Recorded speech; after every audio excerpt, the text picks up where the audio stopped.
Hello दोस्तों, स्वागत है आप सभी का। और आज है 28 अक्टूबर और 28 अक्टूबर का हम करंट अफेयर्स स्टार्ट करने वाले हैं। डेली करंट अफेयर्स की क्लास लेते हैं हम। डेली हम इम्पोर्टेंट करंट अफेयर्स जो भी बनने वाले हैं वो सभी के बारे में हम चर्चा करते हैं। तो चैनल को सब्सक्राइब कर लीजिएगा और बेल आइकन को प्रेस कर लीजिएगा ताकि आप सभी को सबसे पहले नोटिफिकेशन मिल सके। और 5:30 बजे ये क्लास होती है हमारी, सुबह 5:30 बजे। ठीक है, चलिए।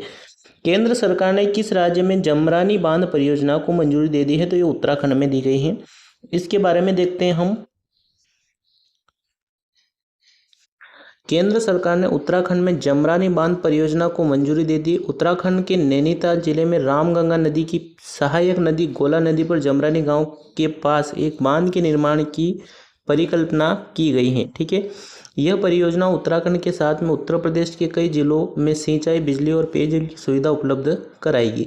इस परियोजना से 14 मेगावाट बिजली की उत्पन्न की जाएगी। ठीक है, चलिए बढ़ते हैं हम अगले क्वेश्चन की ओर। अगला क्वेश्चन है हमारा, हाल ही में वायुसेना में एयर मार्शल बनने वाली दूसरी महिला सैन्य अधिकारी कौन है? साधना सक्सेना नायर जी। ठीक है, चलिए।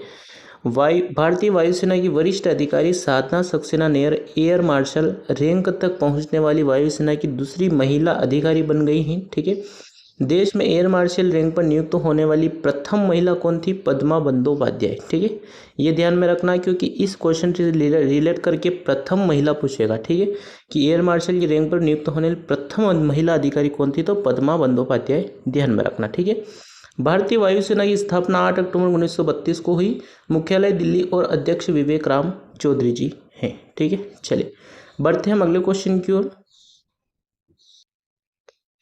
क्वेश्चन हमारा, किस पड़ोसी देश ने भारत समेत 7 देशों के नागरिकों को निःशुल्क पर्यटन वीजा की घोषणा की? तो श्रीलंका के द्वारा की गई है ना। श्रीलंका ने भारत समेत चीन, रूस, मलेशिया, जापान, इंडोनेशिया और थाईलैंड के यात्रियों को ये छूट दी है। श्रीलंका सरकार ने यह निर्णय कर्ज में डूबे द्वीप राष्ट्र के पर्यटन क्षेत्र के पुनर्निर्माण के प्रयासों के तहत लिया है। ठीक है, इन देशों के यात्री श्रीलंका की यात्रा करने आए कि उनके लिए निःशुल्क वीज़ा प्राप्त कर सके। ठीक है, चलिए। श्रीलंका की यात्रा करने के लिए आप सभी को फ्री में वीज़ा प्राप्त होगा।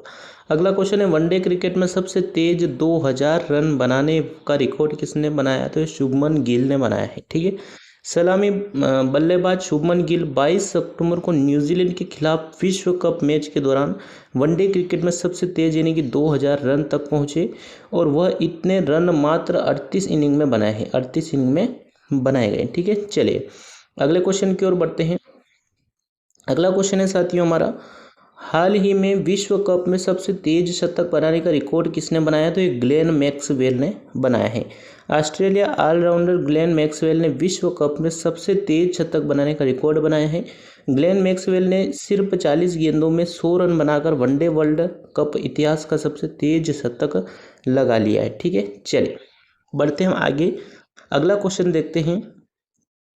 अगला क्वेश्चन बना है करंट अफेयर का, भारतीय अंतर्राष्ट्रीय फिल्म महोत्सव 2023 का 54वां संस्करण किस स्थान पर आयोजित किया जाएगा? तो ये गोवा में किया जाएगा। ठीक है, इसके बारे में देखते हैं हम। 54वां भारतीय अंतर्राष्ट्रीय फिल्म महोत्सव 20 से 28 नवंबर 2023 तो गोवा में आयोजित किया जाएगा। आयोजनकर्ता सूचना प्रसारण मंत्रालय है और केंद्रीय सूचना एवं प्रसारण मंत्री हैं श्री अनुराग ठाकुर साहब। ठीक है, चलिए बढ़ते हैं हम आगे। अगले क्वेश्चन की ओर बढ़ते हैं।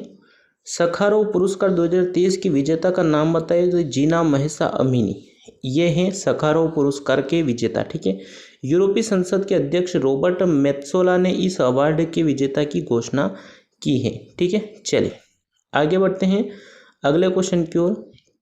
केंद्रीय मंत्री अर्जुन मुंडा ने कहा आदि महोत्सव का उद्घाटन किया, तो कहाँ पर किया? अहमदाबाद में किया गया। ठीक है, 25 अक्टूबर को आदि महोत्सव राष्ट्रीय जनजातीय महोत्सव का उद्घाटन केंद्रीय जनजातीय मामलों के मंत्री अर्जुन मुंडा जी के द्वारा किया गया। इसका आयोजन भारतीय जनजातीय सहकारी विपणन विकास परिसंघ यानी कि ट्राइफेड द्वारा किया जा रहा है। ठीक है, आयोजन होगा 25 अक्टूबर से 3 नवंबर 2023 तक अहमदाबाद हाट वस्त्रपुर में किया जाएगा। आदिवासियों द्वारा उगाए गए बाजरा और हस्तशिल्प, हथकरघा, मिट्टी के बर्तन और आभूषणों का भी प्रदर्शन किया जाएगा। ठीक है, चलिए बढ़ते हैं हम अगले क्वेश्चन की ओर।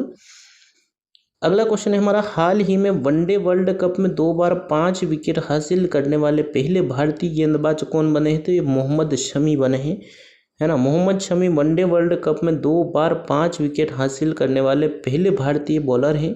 इससे पहले उन्होंने वनडे वर्ल्ड कप 2023 में इंग्लैंड के खिलाफ 5 विकेट हासिल किए थे 2019 में। ठीक है, चलिए आगे बढ़ते हैं, अगला क्वेश्चन देखते हैं।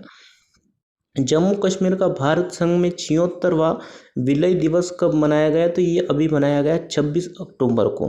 26 अक्टूबर 2023 को जम्मू कश्मीर का भारत संघ में 76वां विलय दिवस मनाया गया है और 26 अक्टूबर 1947 को जम्मू कश्मीर के तत्कालीन महाराजा हरि सिंह ने विलय पत्र पर हस्ताक्षर किए थे। ठीक है, चलिए बढ़ते हैं अगले क्वेश्चन की ओर। अगला क्वेश्चन है, जियो केमिकल पर्सपेक्टिव लेटर्स नामक पत्रिका की रिपोर्ट के अनुसार चंद्रमा की उम्र कितनी है ना। किसके अनुसार?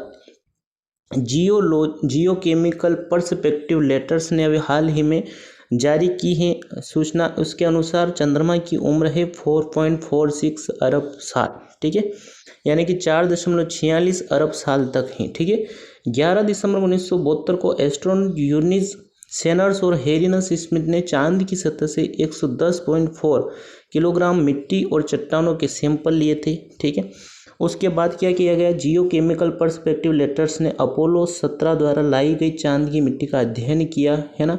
वैज्ञानिकों को चांद की मिट्टी और चट्टान के टुकड़े के अंदर खनिज जिक्रोन के क्रिस्टल मिले। कहाँ पर? चांद की मिट्टी और चट्टान के टुकड़ों में, है ना, जिनसे चांद की उम्र का खुलासा हुआ। खुलासा क्या हुआ? रिपोर्ट के मुताबिक मंगल ग्रह के आकार का एक ग्रह धरती से टकराया था, जिसके बाद ग्रह के टुकड़े से चांद बना था। ठीक है, एक बड़ा ग्रह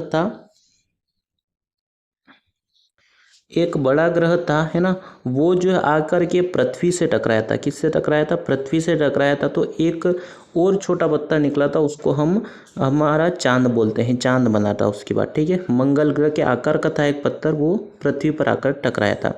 अगला क्वेश्चन है, राष्ट्रीय खेलों का 37वां संस्करण किस राज्य में शुरू हुआ है? तो गोवा में किया गया। ठीक है, राष्ट्रीय खेलों का 37वां संस्करण 26 अक्टूबर को गोवा में शुरू हुआ और प्रधानमंत्री नरेंद्र मोदी ने उद्घाटन किया है। ठीक है, चलिए बढ़ते हैं हम आगे अगले क्वेश्चन की ओर। अगला क्वेश्चन है हमारा, माइक जॉनसन किस देश की प्रतिनिधि सभा के नए स्पीकर चुने गए? ये चुने गए हैं अमेरिका के। ठीक है, अमेरिका के बारे में देखते हैं। रिपब्लिकन सांसद माइक जॉनसन को प्रतिनिधि सभा के नए स्पीकर के रूप में चुना गया। प्रतिनिधि सभा का स्पीकर अमेरिका के सबसे शक्तिशाली राजनीतिक पदों में से है, सबसे महत्वपूर्ण पद है ना, बड़ा पद है। अमेरिकी संसद को कांग्रेस कहा जाता है। क्या कहा जाता है? कांग्रेस। और सीनेट अपर सदन है, यानी कि अपने यहाँ पर राज्यसभा है उस प्रकार से वहाँ पर सीनेट बोलते हैं। और हाउस ऑफ रिप्रेजेंटेटिव निम्न सदन है, यानी कि अपने यहाँ क्या बोलते हैं इसको? लोकसभा। ठीक है, इसके 2 सदन है। अमेरिकी कांग्रेस की बैठक वाशिंगटन डीसी में होती है। ठीक है, वाशिंगटन डीसी में होती है। चलिए बढ़ते हैं हम अगले क्वेश्चन की ओर। पैरालंपिक भाला फेंक खिलाड़ी सुमित अंतिल ने कितने मीटर भाला फेंक कर नया विश्व रिकॉर्ड बनाया? तो 73.29 मीटर का भाला फेंक के विश्व रिकॉर्ड बनाया है। पैरा एशियाई गेम्स 2023 में पैरालंपिक भाला फेंक खिलाड़ी सुमित अंतिल ने F64 श्रेणी में 73.29 मीटर का असाधारण थ्रो हासिल किया। उन्होंने अपने पिछले विश्व रिकॉर्ड में 70.83 मीटर को पीछे छोड़ दिया। उन्होंने पैरा एशियाई गेम्स 2023 में गोल्ड मेडल जीता है। ठीक है, ध्यान में रखना। आगे बढ़ते हैं अगले क्वेश्चन की ओर। अगला क्वेश्चन हमारा, WHO ने अपने टीबी सलाहकार समूह में सदस्य के रूप में किसे नियुक्त किया है? तो सारंग देव जी को किया गया है WHO के द्वारा। ठीक है, ISB प्रोफेसर सारंग देव को विश्व स्वास्थ्य संगठन द्वारा तपेदित के लिए रणनीतिक और तकनीकी सलाहकार समूह STAG के सदस्य के रूप में नियुक्त किया गया है। ठीक है दोस्तों, मिलते हैं हम नेक्स्ट वीडियो में। वीडियो अच्छा लगा हो तो लाइक करना और चैनल को सब्सक्राइब कर लेना। डेली 5:30 बजे आपको हम करंट अफेयर्स की क्लास में मिलते हैं। Thank you, all the best.